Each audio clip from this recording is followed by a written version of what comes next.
Na. Oh, handang-handa ka na po ba na pamunuan uli ang Blue Ribbon Committee at wala na pong atrasan yung pagbabalik nyo bilang Blue Ribbon Committee Chairman? If elected, sige. Sinabi ko na kay SP, I'll accept. So ready na ho uli kayo sa posibleng pag-question ng ilang senador sa anumang magiging decision o hakbang nyo sa investigation sa flood control anomalies? That much diniscuss din namin na pareho pa rin. Walang magbabago. Kung saan kami dala ng ebidensya, di doon. And sir, tiwala kayo na hindi naman madidestabilize ang leadership ni SP Soto once na magbalik kayo bilang Blue Ribbon Committee Chairman? Well, anything goes. Kung doon mapunta, nag-uusap na rin kami tungkol doon. Pero ano yung nakikita nyo yung chance? Sa ngayon, wala naman po. I don't think so. That much inassure naman ako ni Senate President. Nakausap niya, I think nakausap niya yung mga kasamahan namin. Mukhang okay naman. And then sir, tuloy na tuloy po ba yung panibagong hearing ng Blue Ribbon sa November 14? Hindi ko pa na-coordinate kay Senator Sherwin kasi siya yung chairman ng Finance Committee.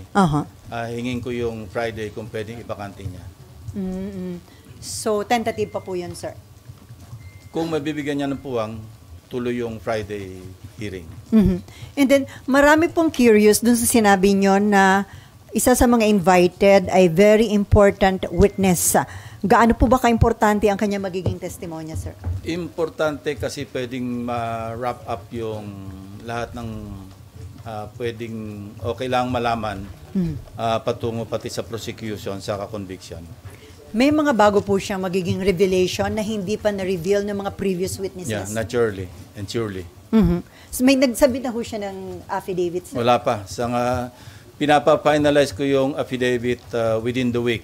No? Kasi base sa kwento, saka base do sa mga dapat ebidensya, mga dokumento, ledger, digital files, lahat ng notes. Kasi sabi ko sa kanya, kung magme-mention lang ng pangalan na walang suportang dokumento, wag na lang mag-mention kasi baka makasira lang ng tao. So, maski may personal knowledge, kung wala naman siyang supporting documents, wag na lang magbanggit. Sir, yan ang aming usapan. Siya po ba nag-volunteer na lumapit po sa inyo para sabihin mag-testify siya sa Blue Ribbon? May conduit actually na nagparating. Ano po ito? Government official? Walang balita kay Gutesa. And that's the reason why, I thought of reviewing the CCTV of September 25. It was not my intention to spy on Senator Marcoleta. No. Ang talagang reason kung bakit pinahanap ko yung CCTV footage, para magkaroon kami ng clue kung sino yung pwedeng kasama niya, na pwedeng mapagkilanlan, na pwedeng ipaabot sa kanya yung invitation through that person. Kasi nga, nawawala siya. And we need him to sew up yung kanyang mga na-testify na earlier, or kung meron siyang mga additional na documents or ebidensya to back up his claim in his sinumpang salaysay. Naghahanap din kami ng magko-corroborate do sa kanya mga sinabi. In fact, si Senate President Soto was in touch earlier with Senator Bato de la Rosa. Because sabi ni Senator Bato, meron siyang ipipresenta na magko-corroborate kay Gutesa. And I just thought na baka yung si Paul or yung Mark na minention. But nung kinumusta ko kay Senate President, sabi ko, natatandaan ko may sinasabi si Senator Bato, why don't we pursue that? No? Kung po pwede niya maipresenta kasabay sa hearing sa Friday. When he checked, sabi ni Senator Bato, ang balita niya, mukhang nag-join up na kay Gutesa. Kay Congressman Saldico sa Europe. So baka and we're still validating, kung yun ang sabi. So madali naman yon. We will check with immigration kung meron talagang departure, assuming na they use their real names. Yeah. So sino po ba yun yung ihaharap? Mark and Paul, yung sinasabi niya na kasama niya na nag-deliver. Importante yun kasi what we need kay Gutesa, yung magko-corroborate, whether it's another witness or whatever documentary evidence na mayroon siyang hawak para maipakita niya. Otherwise, mere allegation by one person, parang maski sa korte, maski sa prosecution level, baka hindi mag-hold water. No?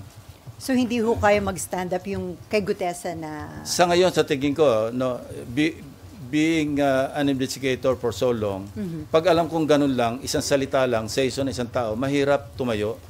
So kailangan natin ng magko-corroborate. Sa isang interview, sinabi nga ho ni Senator Rodante Marcoleta na nasa Chile na, yung si Mark ba o si... I don't know. Ang pagkaalam ko lang, na nag-join daw, sabi ni Senator Bato kay Senate President na sumama na raw kay ex-Congressman Saldico. Pero sir, plano nyo rin po bang patawag Kung may yung dalawa? information si Senator Marcoleta na nasa Chile, tingnan natin. Basta anything that can really sustain yung lahat ng mga testimonies so far revealed sa mga hearings na nakaraan, we should go there. So kasama po ba yun sa plano talaga ng Blue Ribbon na ipatawag yung sila Paul and Mark ba? Yeah, kasama. Especially Gutesa, para makita natin kung meron siyang mga supporting documents. You know, may mga talks na may pinagtatakpan, merong pinipili, no? Hindi ganon. No? Maski sa pag nag-resume ng hearings, walang magbabago. Doon sa naunang direction ko noon bilang chairman, na where the evidence leads us, we'll go there. Sir, kinu-question din ni Senator Marcoleta yung aligasyon na pineke ni Gutesa yung kanyang Yung mga standard or specimen signatures ni Attorney Spera, kinumpare doon sa question document. Meaning, yung kinu-question na sinasabing hindi niya pirma. Hindi nga nang match eh. Hindi naman kami yung nag-conclude no, kundi NBI plus yung... at yung mga nakadetain po dito sa Senate, sir?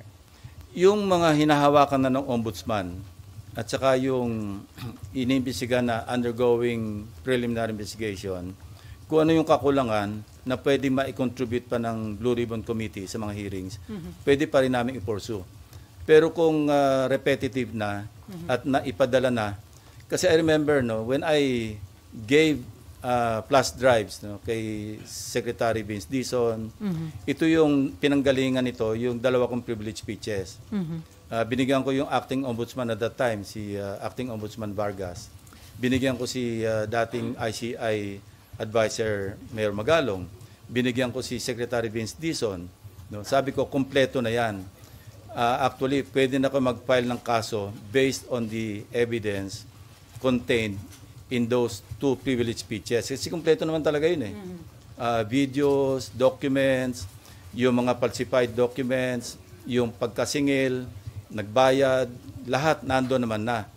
So, I'd like to think na nakatulong yon. Kaya naka-ready na sila mag-conduct ng preliminary investigation. Katunayan, Bulacan saka Oriental Mindoro nga yung inuna nila, di ba? So, but we're not stopping at Bulacan and Oriental Mindoro. Kasi pasok ng pasok lahat yung mga information. Kayo mismo sa media. Di ba? Ang dami nyo na nakakalap na ebidensya because people have become conscious at saka talaga naging kaya natin para talaga masustain yung effort ng government to really get to the bottom of all these issues, all these anomalies, at saka para mapanagot talaga yung dapat managot. Otherwise, kailan naman ulit ito? After 5 years? After 10 years? So, walang katapusan. It has become a vicious cycle. So, yun. We're there right now and we intend to continue. So, yung iba na nakapag-testify, kung repetitive lang din, hindi na po paharapin? Yeah, pwedeng hindi na paharapin. At kung pwedeng naandyan sila, pero kung ang sasabihin nila, nasabi na nila, what for? Parang ano lang yun, redundant na. Si Senator Erwin Tulfo, yung Vice Chairman ng Blue Ribbon Committee, nirequest na po ba niya na i-issuehan ng subpoena duces tecum yung ledger na mag-asawang Diskaya? We intend to issue subpoena duces tecum kina Mr. and Mrs. Diskaya para malinaw yung kanyang tinestify na may mga 17 congressmen na nakatanggap ng mga kickback. Importante yon kasi matatahi talaga at mapapalakas yung ebidensya doon sa kanyang tinestify. So, dapat ma-invite po uli mag-asawang Diskaya? Yes, nandiyan naman si Curly eh. Imbitahin din namin si Mrs. Diskaya at kung ano yung kanilang mai-contribute pa, no, patungo doon sa kanilang nauna ng sinabi na may mga congressmen na involved. No?